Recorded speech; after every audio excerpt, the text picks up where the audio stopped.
Luc chapitre 9, versets 57 à 62. Veux-tu entendre la parole de Dieu ce matin? Luc 9, 57 à 62. Lorsque vous l'avez dit, amen.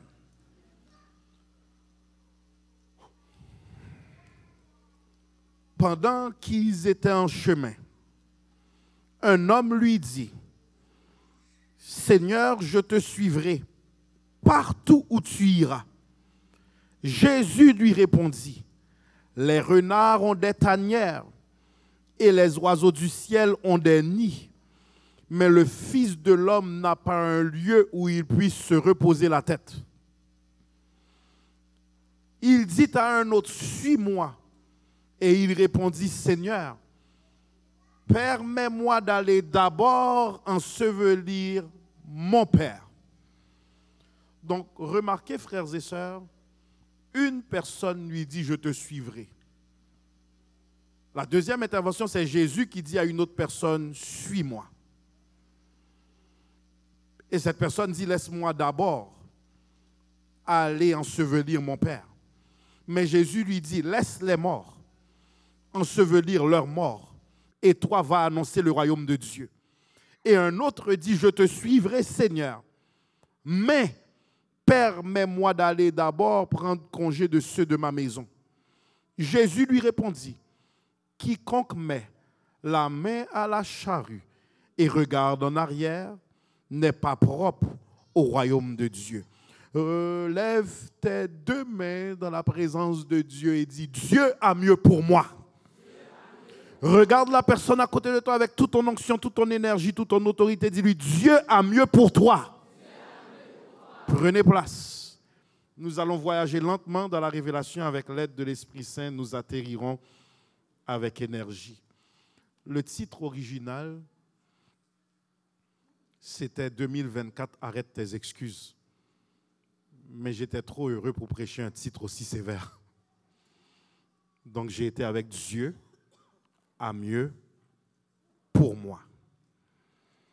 Frères et sœurs, de tous les auteurs des Saintes Écritures, et asseyez-vous confortablement, on connaît l'église, ça pas gain là. De tous les auteurs des Saintes Écritures, Luc est le seul à être non-juif. Il est l'auteur de deux ouvrages importants, à savoir l'Évangile tel que rapporté par Luc et Actes des apôtres, qui en réalité sont les actes du Saint-Esprit par la vie des apôtres. Luc fait un excellent travail de recueillement d'informations, n'étant pas un témoin oculaire du ministère de Christ. Ça veut dire qu'il n'a pas marché physiquement avec le Christ Jésus. Dans son évangile, il en dit très peu sur lui, très peu sur son arrière-plan, et braque tous les projecteurs sur Jésus, l'incarnation visible du Dieu invisible. À parcourir l'évangile tel que rapporté par Luc, vous verrez qu'il met beaucoup d'accent sur les guérisons de Jésus. Et cela s'explique par le fait que Luc était un médecin de formation.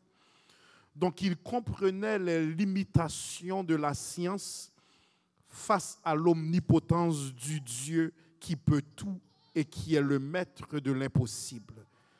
Donc, il détaille comme un historien méticuleux le parcours de Jésus, de sa nativité jusqu'à sa crucifixion.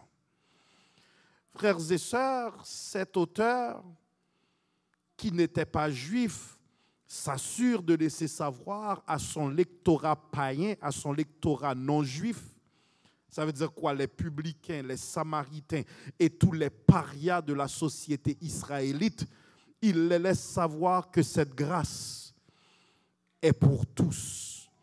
Jésus est venu attirer ceux qui, par le système religieux, étaient repoussés.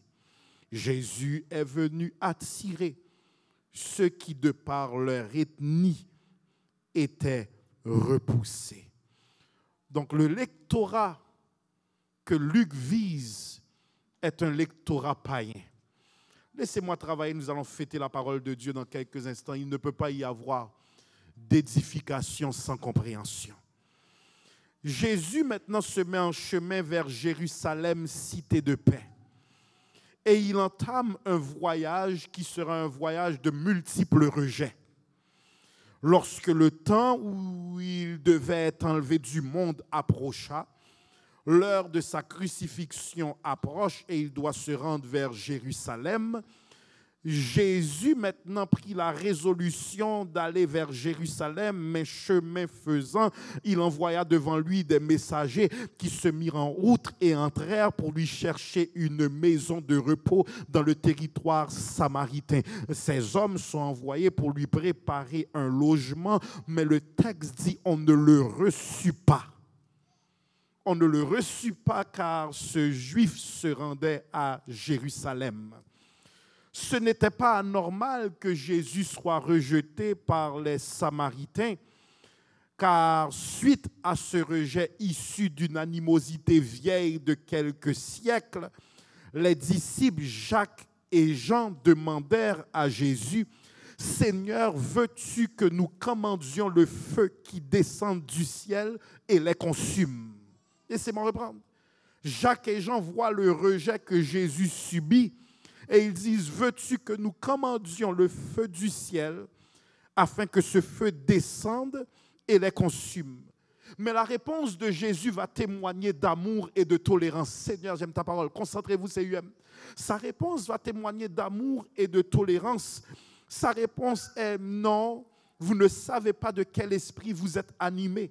Car le Fils de l'homme est venu, non pas pour perdre les âmes des hommes, mais pour les sauver. Et ils allèrent dans un autre bourg, dans un autre endroit, pour lui préparer un logement. La réponse de Jésus est, je ne suis pas venu perdre, mais je suis venu pour sauver. Cette réponse, frères et sœurs, devrait être l'attitude de l'Église face au mépris, aux persécutions des incroyants. Nous devrions être tellement forts en amour et en compassion que lorsqu'une personne s'attend à nous, que nous soyons vindicatifs, nous répondons par l'amour, nous répondons par la paix, nous répondons par la sagesse. Et n'est-ce pas l'Esprit de Jésus qui, même à la croix, dit, Père, pardonne-leur, car ils ne savent pas ce qu'ils font. La priorité de Jésus n'était pas de juger, mais d'annoncer l'amour du royaume qui réconcilie avec le Père. Chemin faisant vers Jérusalem, Jésus va faire conversation avec 3 hommes, que l'Église déclare 3 hommes, dont 2 veulent devenir des accompagnateurs du ministère de Jésus. 2 de ces 3 hommes veulent devenir des accompagnateurs du ministère de Jésus et un auquel il dira « Suis-moi ». Ce texte est frappant, frères et sœurs, car il met l'accent sur le sérieux de l'engagement à Christ et le danger de l'indécision. Laissez-moi reprendre. Le sérieux de l'engagement à Christ et l'impossibilité de l'indécision. Est-ce que je peux reprendre? Le sérieux de l'engagement à Christ et l'impossibilité de l'indécision. En d'autres termes, fort choisi quand ou pas qu'à ambivalent, ou bien tu es lumière, ou bien tu es ténèbres, ou bien tu es amour, ou bien tu es haine, ou bien tu es chaud, ou bien tu es froid, ou bien tu es patient, ou bien tu es impatient, ou bien tu es à Christ, ou bien tu es à Satan. Mais il n'y a pas de zone grise. L'ambivalence est impossible. L'impossibilité de l'indécision. Ces hommes seront exposés à la lourdeur des exigences divines. Je viens dire à quelqu'un ce matin au complexe CUM, n'importe qui ne peut pas servir Dieu, car c'est un Dieu de critères. Dans nos vies, nous acceptons n'importe qui vienne avec n'importe quel critère. Nous acceptons que certaines personnes entrent chez nous et ne sentent pas le besoin d'enlever leurs souliers. D'autres personnes viennent chez nous et elles se couchent sur notre sofa. Ça nous dérange, mais on ne dit rien. D'autres personnes entrent chez nous et se permettent d'ouvrir le frigidaire. Ça nous dérange, mais on ne dit rien. Le Dieu que nous servons appelle tout le monde, mais n'accepte pas d'être suivi par n'importe qui. Est-ce que je peux reprendre? Dieu n'accepte pas d'être suivi selon nos critères, mais c'est toujours selon ses critères. Seigneur, j'aime ta parole. C'est un Dieu de qualité qui ne va pas accepter que la quantité vienne à n'importe quel prix, à un tel point que ses disciples eurent à dire: tes paroles sont dures, qui peut les régimber? Et Jésus de se tourner vers ses disciples et dire: la foule est partie, vous, pourquoi me suivez-vous encore? Répétez avec moi: c'est un Dieu d'exigence.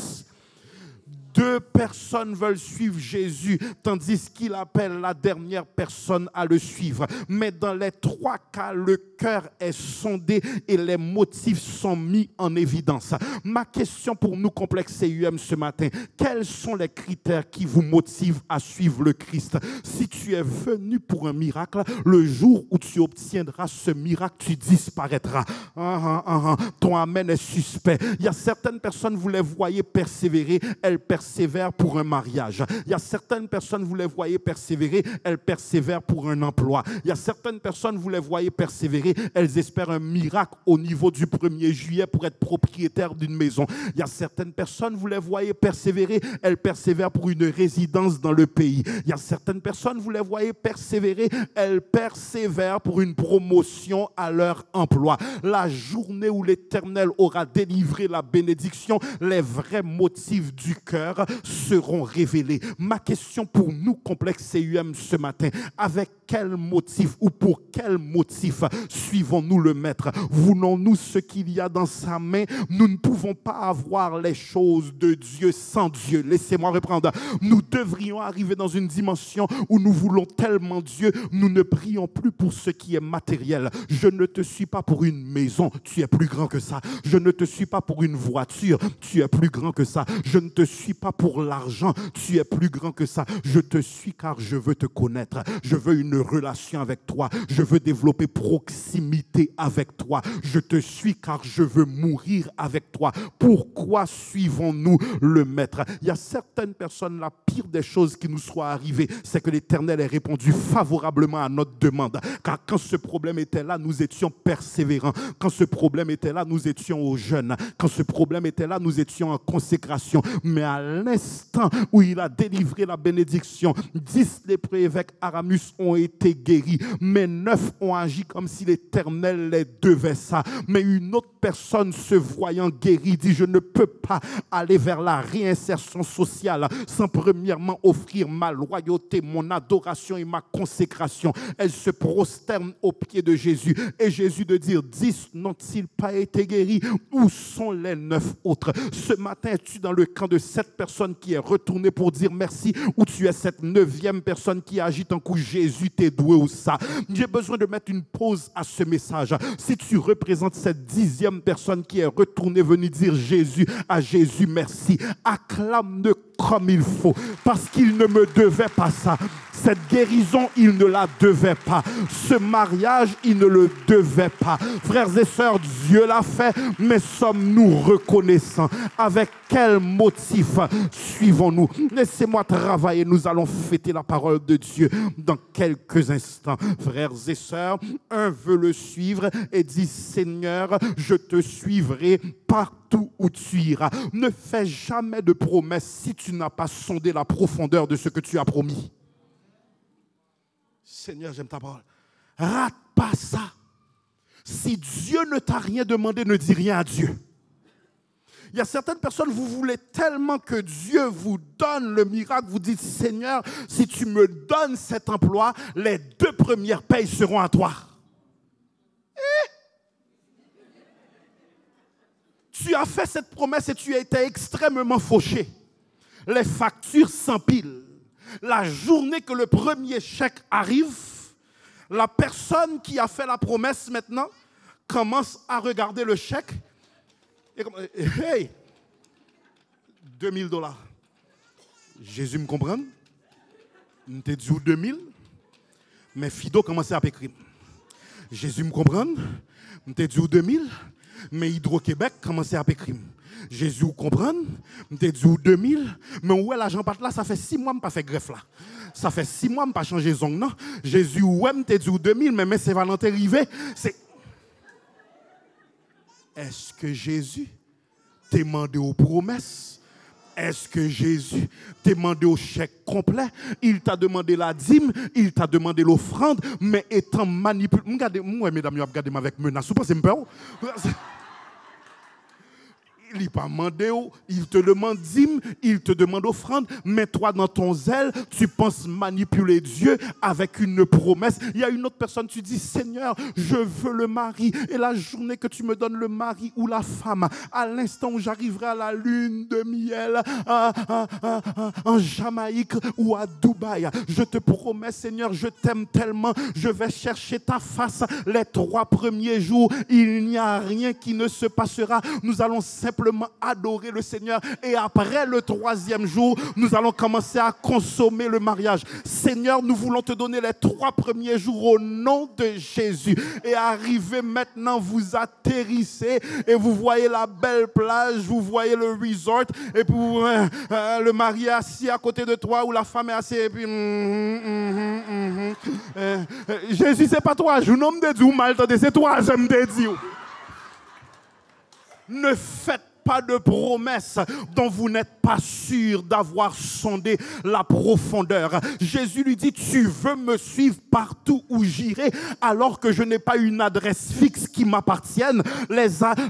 Il n'y a pas un confort qui accompagne mon ministère. Frères et sœurs, trop souvent maintenant, nous qui sommes habitués à voyager sur la route, nous sommes rendus dans une dimension que Jésus lui-même ne comprend pas, Sandra. On regarde quel hôtel il réserve pour nous, quelle est la voiture qui va venir nous chercher à l'aéroport. Le traitement est exceptionnel, mais Jésus, l'évangile lui-même qu'il prêchait, il allait de ville en ville, n'ayant pas une adresse qui lui appartienne. Il dit, tu veux me suivre, mais l'inconfort est ma portion. Tu veux me suivre, mais les déceptions sont ma portion. Tu veux me suivre, mais je mène la vie d'un itinérant. Tantôt je suis là, tantôt je suis là-bas, mais je n'ai pas une adresse fixe où je me repose. Il dit, frères et sœurs, les renards ont des tanières et les oiseaux du ciel ont des nids, mais le Fils de l'homme n'a pas un lieu où il puisse reposer la tête. Jésus donc lui fait comprendre que pour suivre le Maître, il doit renoncer à tout ce que les autres appellent essentiel. Seigneur, j'aime ta parole. Il doit renoncer à tout ce que les autres appellent essentiel. Renoncer à toute forme de confort et comprendre le prix de l'appel. Je vous donne un exemple. J'ai été prêché dans une église il y a quelques années de ça et il y avait 2 prédicateurs pour la semaine. Celui qui a débuté et moi-même. Et je vous dis ça, je suis en processus et ce sont mes critères à moi. Il y avait, frères et sœurs, une chambre derrière la chaire et c'est là qu'ils recevaient le premier prédicateur. Ils ont dit, pasteur, il y a 2 cabanes, oui, ou pas passer semaine dans là tout. C'est là il y a mené la bouillon pour vous, c'est là il y a mené bouillon, ou fait toute journée là au caprier puis les services là ou juste sortir ou paraître sous stage là.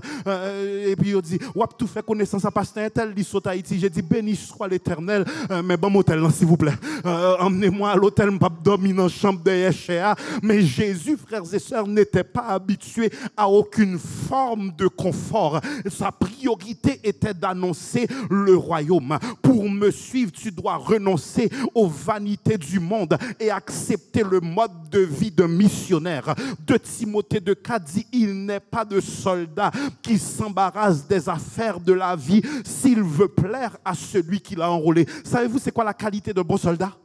Il entre sur le terrain de bataille et il se voit comme déjà mort. Laissez-moi reprendre. Tout soldat qui va à la guerre pour essayer de sauver sa vie, il va mourir. Mais celui qui se voit comme un déjà mort, le seul focus, c'est défendre les intérêts de ma patrie. C'est important pour vous de comprendre que le soldat, il n'a pas le temps de regarder ses enfants. Il n'a pas le temps de regarder son chien. Il n'a pas le temps de penser à la maison qu'il n'a pas encore joui. Il n'a pas le temps de penser à sa voiture qu'il n'a pas assez conduit. Le soldat, la seule chose qu'il doit faire, c'est au poste comme sentinelle et défendre les intérêts de la patrie. Nous avons trop de distractions dans nos vies qui nous empêchent de dire oui à Dieu.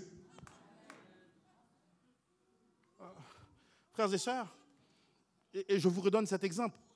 Le missionnaire haïtien qui venait d'Haïti n'avait pas de problème à dormir dans la chambre. Et un jour après l'église, ils m'ont appelé pour faire la communication avec moi dans la chambre. Et j'ai vu le matelas par terre. J'ai vu la petite table. Et puis ses vêtements sont couchés sur un bureau. Et puis il dit, bel côté, oui, passe. Mais moi, j'avais un problème. Et encore aujourd'hui, frères et sœurs, je dirais non.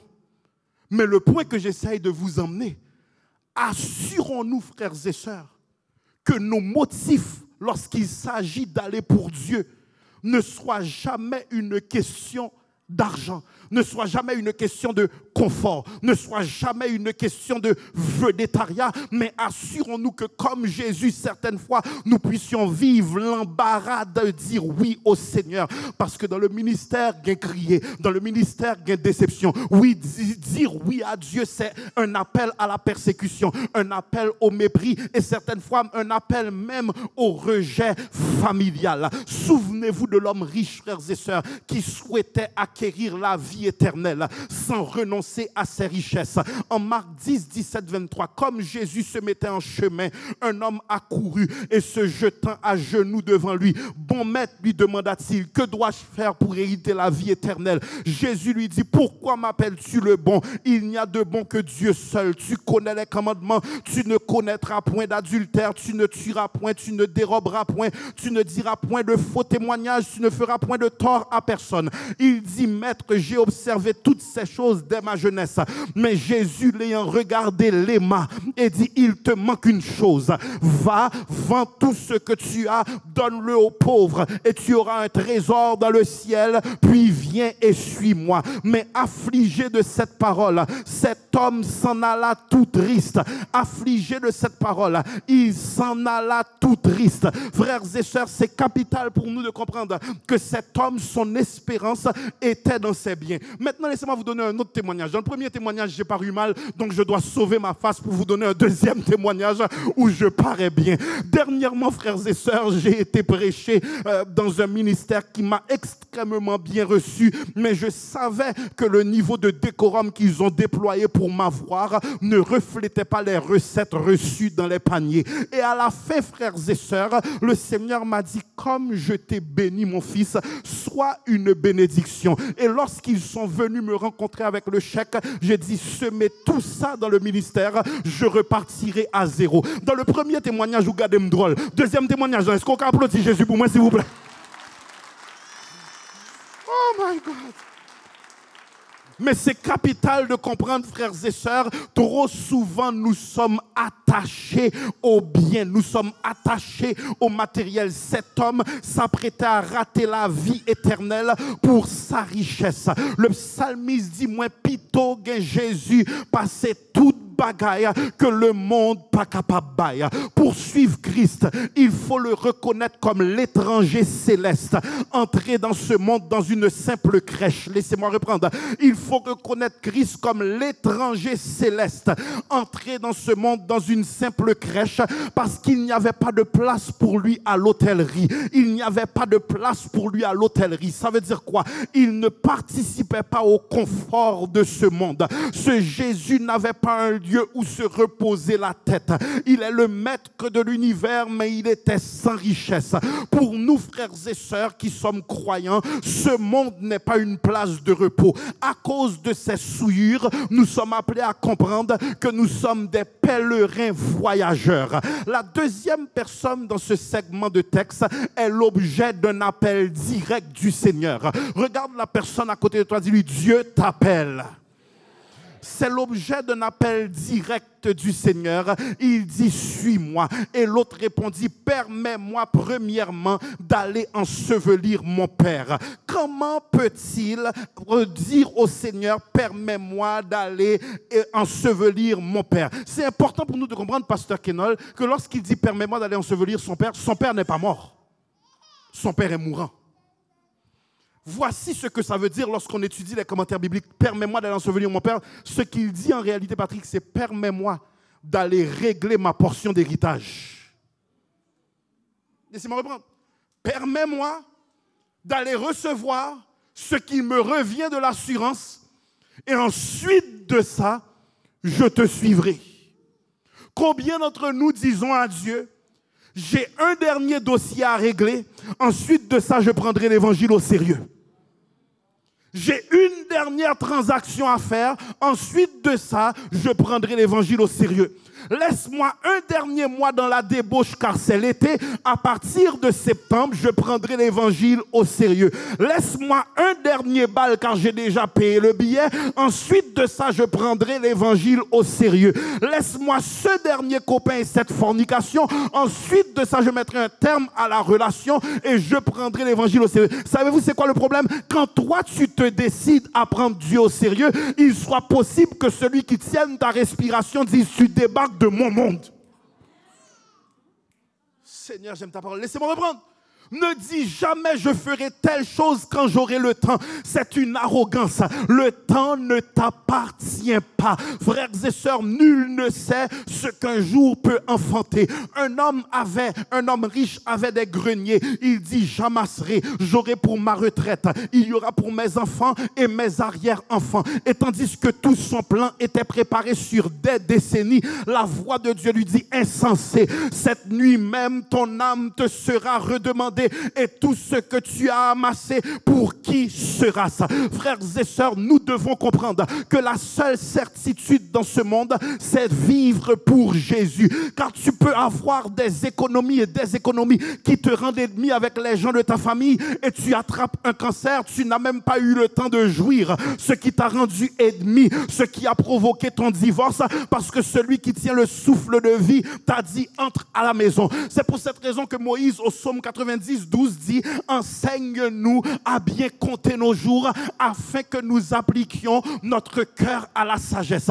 Bon travail pendant quelques instants. Évêque Aramus, maintenant, lorsque nous allions dans des funérailles, c'était 85 ans, 86 ans, 100 ans, 105 ans. Maintenant, les funérailles, c'est 25 ans, 30 ans, 45 ans. Notre cousin est mort d'un cancer à l'âge de 51 ans. Les funérailles seront dans 2 semaines. Qu'est-ce que l'homme, frères et sœurs? C'est ça que fait les bons Dieu, mettons petit moyen en main, pas battre l'estomac ou trop fort, parce que son vanité cap passé. Si bon Dieu met ton petit clé machine en main, pas fait intéressante, le fait cap vous m'baille bon Dieu gloire. Si bon Dieu bon petit caille, assurez que on l'air ou inscrit pour grand caille là, parce que frères et sœurs, ce monde passe avec tout ce qu'il possède, mais la parole de Dieu demeure éternellement. Seigneur, je te suivrai, mais permets-moi d'aller d'abord ensevelir mon Père. Mais Jésus lui dit, laisse les morts ensevelir les morts et toi va annoncer le royaume. Comment Jésus peut-il répondre cela alors que celui qui n'a pas soin de sa famille est pire qu'un infidèle? Ce que Jésus veut montrer, c'est que les liens de la nature et les liens de famille, oui, sont établis par Dieu. Oui, l'institution familiale est précieuse aux yeux de Dieu. Toutefois, l'appel du Seigneur est beaucoup plus pressant et beaucoup plus important. Ce que Christ veut dire, c'est aide-moi à propager la vie éternelle. Tu prendras ton héritage après, mais assure-toi que tu as un héritage dans les cieux. Lorsqu'il dit laisse les morts ensevelir leurs morts, il dit l'urgence du royaume demande que tu sois séparé et que le monde des inconvertis gère les problèmes des inconvertis. Enfin, la troisième personne, et j'approche de ma conclusion. Frères et sœurs, la troisième personne, quoique sincère, elle montre que Christ n'avait pas la première place dans son cœur. Elle n'était pas prête à renoncer aux affections familiales.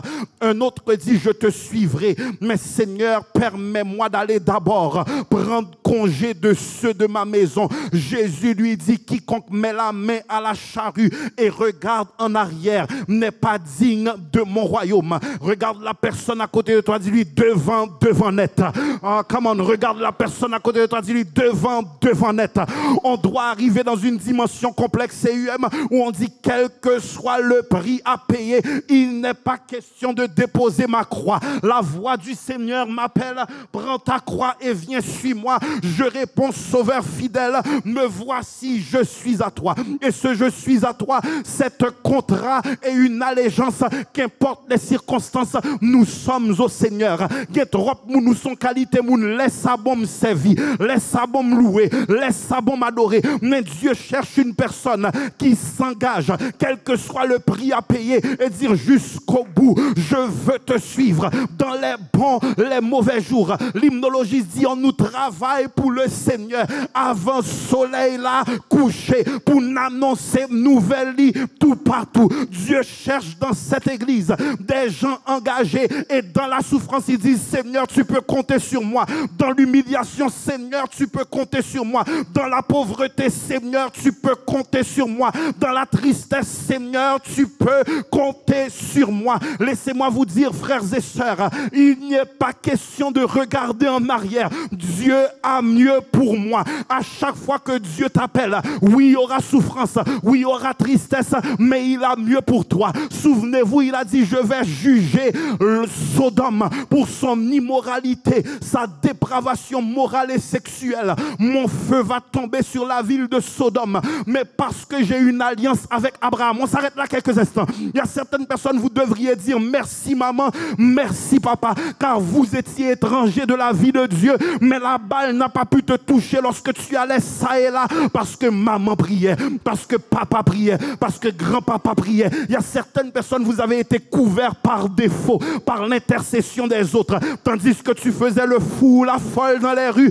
Il y a quelqu'un qui était à genoux pour toi. L'alliance n'est pas avec l'eau ni sa famille, mais l'Éternel dit, puisque tu es connecté à Abraham, j'ai une alliance avec lui. Pars et ne regarde pas en arrière, faute de quoi vous serez changés en statue de sel. Et ils partirent, mais c'est l'ange qui a dû les presser parce qu'il contemplait tout ce qu'il laisse en arrière. Et la femme de l'eau est partie avec toute la famille, mais elle retourna en arrière et elle fut changée en statue de sel. Je suis venu dire à quelqu'un, lorsque l'Éternel te dit pars, ne regarde pas en arrière. Je suis venu encourager quelqu'un. Dieu a mieux pour toi que ce trompeur. Dieu a mieux pour toi que cet homme qui te bat. Dieu a mieux pour toi que cette Jézabel. Dieu a mieux pour toi que cette personne non repentante. Dieu a mieux pour toi que ce menteur. Dieu a mieux pour toi que ce bluffeur. Dieu a mieux pour toi que cette personne qui prend ta dignité, ton courage et ta joie. Depuis Jésus dit ou devant, pas garder à ça qui derrière. Moi, je viens dire quitter ma bio. Bon Dieu qui prend soin. Quitter machine. Bon Dieu qui prend soin. Quitter radio. Bon Dieu qui prend soin. Quitter amis. Bon Dieu qui prend soin. Dieu a mieux pour toi. Lorsque Abraham a dû quitter sa contrée sans savoir où Dieu allait l'amener, c'est pour cette raison qu'il est devenu père des nations, parce que il était obéi sans le pas comprendre. Je suis venu dire à quelqu'un, lorsque Dieu te dit de partir, il n'a pas à s'expliquer, mais s'il est un papa responsable, moi pas besoin de la prendre soin. S'il est un papa responsable, l'aime dans le désert, la manne a tombé. S'il est un papa responsable, l'aime pas gain glo, la fait puis jaillit gloire. Mais je suis venu dire à quelqu'un, il ne te dit pas de partir sans avoir fait provision pour toi. Seigneur, j'aime ta parole. Regarde la personne à côté de toi, dis, Dieu a mieux pour toi. Frères et sœurs, il est intéressant de remarquer, et j'approche de ma conclusion, il est intéressant de remarquer qu'à suivre le texte de Luc chapitre 9, ministre Cassie, nous n'avons aucune indication de quelle a été la réponse de ces trois hommes. Mais ce n'est pas ça qui m'intéresse ce matin. Quelle est notre réponse? On n'a aucune indication si l'autre est parti ensevelir son père ou s'il est resté avec le Seigneur. On n'a aucune indication si l'autre a été voir sa famille pour prendre congé d'eux et les avertir, ou s'il a servi le Seigneur. On n'a aucune indication si l'autre a été gérer son héritage, ou il a... Mais quelle est notre réponse ce matin? Frères et sœurs, la conjonction main, M-A-I-S, la conjonction main nous indique une opposition, une correction, une précision par rapport à ce qui a été annoncé. Ce matin, j'aimerais que nous perdions nos mains. M-A-I-S. Seigneur, je te suivrai, mais je ne suis pas encore marié. Seigneur, j'accepte mon appel, mais je n'ai pas de résidence. Seigneur, j'aimerais bien aller mais je n'ai pas encore ma maison. Seigneur, j'aimerais bien aller, mais je n'ai pas encore mes enfants. Seigneur, j'aimerais bien aller, mais j'ai des activités parascolaires. Vous imaginez que cet enfant que vous avez présenté au temple ici, avec douleur et tristesse, maintenant cet enfant n'a plus le temps de venir à l'église parce qu'il est au soccer et au football. Cet enfant que tu as présenté au temple après maintes intercessions n'a plus le temps de venir à l'église parce qu'il est en compétition de piscine. Vous imaginez que l'enfant pour lequel vous avez prié, que vous avez dédié au Seigneur, ne vient jamais dans la maison du Seigneur? Mais, quel est ton mais ce matin?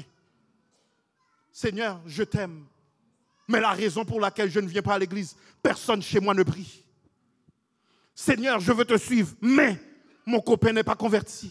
Mais ma copine n'est pas convertie. Seigneur, je veux bien aller, mais j'ai des projets qui sont pressants. Ce matin, tu dois perdre tes excuses et dire ce souffle de vie, je ne le mérite pas. Cette intelligence, je ne la mérite pas. Cette santé, je ne la mérite pas. Mais vous savez une chose que j'aime, la personne qui travaille pour Dieu, elle est assurée que lorsqu'elle domine les excuses, elle recevra de Dieu des récompenses inexplicables. Laissez-moi vous dire ça, frères et sœurs. Ce matin, ne sois pas un Jonas qui trouve toutes les excuses valables pour ne pas aller à Ninive. Si Dieu te dit d'aller, perds ton argumentation. Il est un Dieu souverain. Il ne t'a pas demandé si tu veux ou tu ne veux pas. Menez-moi côté ouvré. Même l'aime pas t'avler aller. Je suis l'argile. Toi, Seigneur, j'aime ta parole. Je suis l'argile. Toi, le potier. Rends-moi docile. Ton prisonnier. Complexe UM. Quittez mon Dieu façonné au matin. Quittez le bal forme ouvré matin.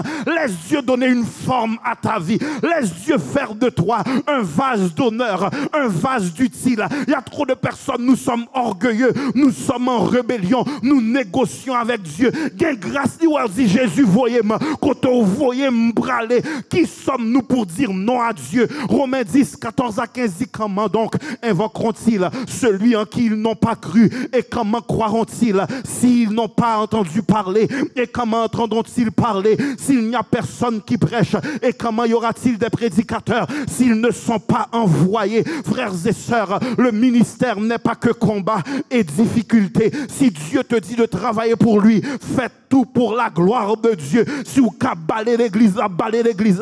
Si vous avez encouragé moun, encouragez moun. Si vous avez servi comme protocole, servi comme protocole. Si vous avez talent pour musicien, faites-le. Mais 1 Corinthiens 15, 58 dit ainsi, mes frères bien-aimés, soyez fermes, inébranlables, travaillant de mieux en mieux à l'œuvre du Seigneur, sachant que votre travail ne sera pas vain dans le Seigneur. Bon, me prêcher quelques instants, je suis venu dire à quelqu'un, là où travail pour mon Dieu, Satan pas qu'à gaspiller.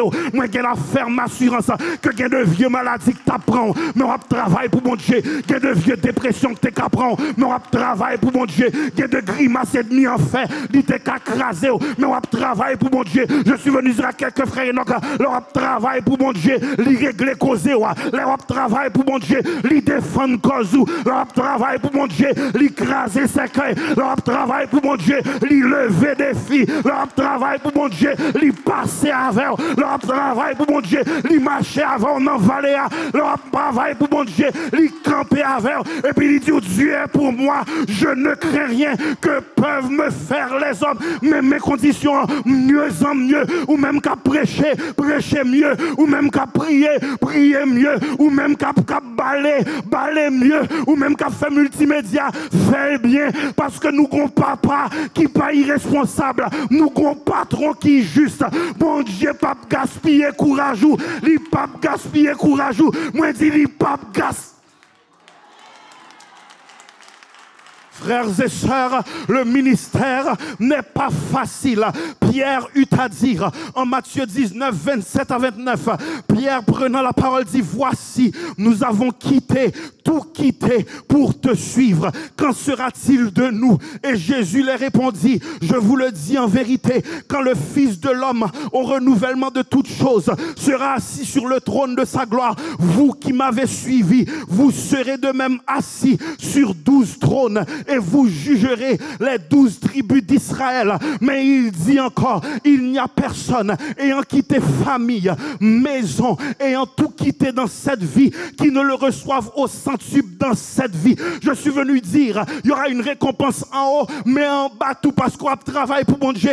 Pinga moun saisi les clés kailon en main. Pinga moun saisi les clés machines en main. Pinga moun saisi les millions en main. Pinga moun saisi les business dans levé. Dieu se plaît à faire du bien à ceux qui servent. Mais peux-tu servir dans la frustration? Peux-tu servir lorsque personne ne te voit? Peux-tu servir lorsque personne ne t'acclame? Hébreux 6:10 déclare, car Dieu n'est pas injuste pour oublier votre travail et l'amour que vous montrez pour son nom, ayant rendu et rendant encore des services aux saints. Laissez-moi terminer. Pour travailler pour le Seigneur, frères et sœurs, il nous faut avoir une personnalité bouillante. Romains 12:11 dit, ayez du zèle et non de la paresse. Soyez fervents d'esprit, servez le Seigneur. Il nous faut travailler avec excellence. De Timothée 2:15, efforce-toi de te présenter devant Dieu comme un ouvrier qui n'a point à rougir et qui dispense droitement de la parole de vérité. Et finalement, il nous faut travailler avec joie. Tapez mon bord, dit il travaille avec joie. Dis, ça travaille avec joie. Psaume 100, verset 2, servez l'Éternel avec joie. Venez avec allégresse en sa présence. Bon après-midi, complexe CUM. Moi, t'es content au matin. Même Vinzi, distance nous rivéant. Nous devons net. Mais Dieu a mieux pour nous. Laissez savoir à l'ennemi, tes offres sont refusées. Quel que soit le prix à payer, je ne déposerai pas ma croix. Si mon Dieu n'a pas démissionné à la croix, je ne démissionnerai pas à l'idée de le servir. Au contraire, je l'adorerai mieux, je le louerai mieux, je l'acclamerai mieux, je le servirai mieux, car il est un Dieu fidèle dans la tempête, un Dieu réel dans la tempête, un Dieu capable dans la tempête. Mais Dieu a mieux pour toi. Mais la condition, arrête tes excuses. Frères et sœurs, nous avons tous été sauvés pour servir. Pour ça, bon Dieu fait pour vous. C'est vous-même qui sont éternels spectateurs. Pour ça, Jésus fait pour vous. Écoute-moi bien. Là où tu es malade, si le Jéhovah Rapha, le Dieu qui guérit, était en retard dans la chambre d'hôpital, vous pensez au tape là? Mais quand vous avez guéri, c'est vous-même qui est en retard la caille, bon Dieu. Pour côté Jésus sorti avant, ou même qui a pas de problème, ou même qui a parlé en pile, ou même qui chita son pas servi. Non, je suis venu dire à quelqu'un, Dieu mérite mieux. Je suis venu dire à quelqu'un, Dieu mérite mieux. Frères et sœurs, c'est de voir certaines fois la personne qui ne sert pas dans l'église, ou la personne qui sert mal dans l'église, à quel point elle sert son emploi avec dépassement. Pour petit grain de $20, oui. Il y a une déception. Racisme. Fait complot sous vous. Moun qui pas qualifié passer ou qui fait paraître dans le job dans une promotion. Ou dans petit niveau à pire. Mais parce qu'on a besoin de chèque là, on fait silence sous toute injustice. Quitter un moun pile pied dans l'église là, tout défaut en guettant pour l'église là. Ça guette en maison de job côté Jésus paillé. Dieu mérite mieux, frères et sœurs. 2024, arrêtons nos excuses. Il y a un pile tempête Jésus résout dans la vie. C'est parce que quel que soit le niveau de difficulté, tu n'auras jamais à t'inquiéter pour le pasteur Bissi, il sera au service. Tu n'auras jamais à t'inquiéter pour moi, je serai au poste. Fatigue ou pas, que je sorte de l'Europe ou pas, je serai au poste.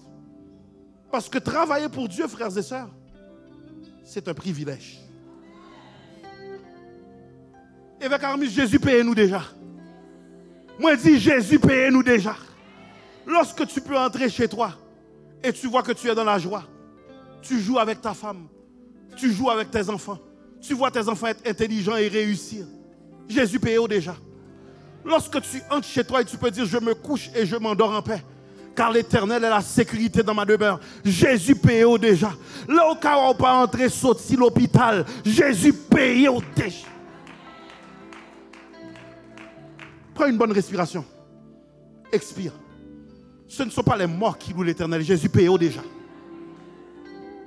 Frères et sœurs, le simple fait que vous puissiez conduire, retourner chez vous, malheur pas fait, accident pas fait, si moun à l'école, si moun tourne à l'école, et ils ne sont pas dans les statistiques pour être les prochains Cédric à Provencher, Jésus paye déjà. Qui laisse moyen pour bon Dieu penser avec moi comme ça? Qui laisse moyen pour me travailler pour un si grand bon Dieu? Il paye déjà. C'est ça que fait beaucoup louer là, c'est. Beaucoup adorer là, c'est. Beaucoup servir là, c'est. Beaucoup implorer là, c'est. Écoutez-moi bien et je conclue. Laissez-moi reprendre 1 Corinthiens 15, 58. Ainsi, mes frères bien-aimés, soyez fermes, inébranlables. Ça veut dire, dans le ministère, il y a crié, il y a déception, il y a tristesse, il y a tempête. Mais soyez fermes et inébranlables. Il va plus loin, travaillant de mieux en mieux. Il y a certaines personnes, vous vous dépassez, vous faites des choses qui ne sont même pas dans votre description à l'emploi. Mais parce que vous cherchez la faveur du patron. Depuis qu'il est patron créé les Jésuiens, gardez autant qu'un mauvais employé. Seigneur, j'aime ta parole. Depuis qu'il est patron créé les Jésuiens, vous les payez, mais il n'y a pas joindre l'heure, il n'y a pas joindre rendement. Ou même ça que Jésus crasé, c'est qu'il a servi comme ça. Ou même ça que pas de espoir voyager. Ou même ça que pas de espoir pour marier. Qu'il y a Jésus tellement fait, ou plus en voyage que dans la présence de Dieu. Jésus tellement bon caille, tellement bon belle caille. Rénovation c'est dimanche pour le fête. On ne va pas venir à l'église non pasteur, je dois tondre la pelouse. Frères et sœurs, Jésus mérite mieux. Frères et sœurs, j'ai dit Jésus mérite mieux. Vous savez c'est quoi le problème? Dans une si grande assemblée, ce sont toujours les mêmes personnes qui sont fatiguées. Je regarde mes bien-aimés aux caméras. N'ont jamais l'occasion de s'asseoir un dimanche. Parce qu'il y a des gens qui sont très technologiques, mais parfaitement assis, parce que c'est recevoir, pas bail. Il y a des gens qui sont constamment debout à chaque dimanche à bénir des milliers sur Internet parce que lorsque nos cultes sont rediffusés, ils rejoignent plus de 6 000 à 8 000 personnes par semaine, mais c'est toujours les mêmes personnes qui sont debout. Tant qu'ils n'ont pas besoin de recevoir, ils n'ont pas besoin de bénir. Combien de personnes vous êtes bénis avec le ministère de chant? Vous chantez dans d'autres conférences, vous chantez dans d'autres assemblées, mais dans la tienne, tu es assise.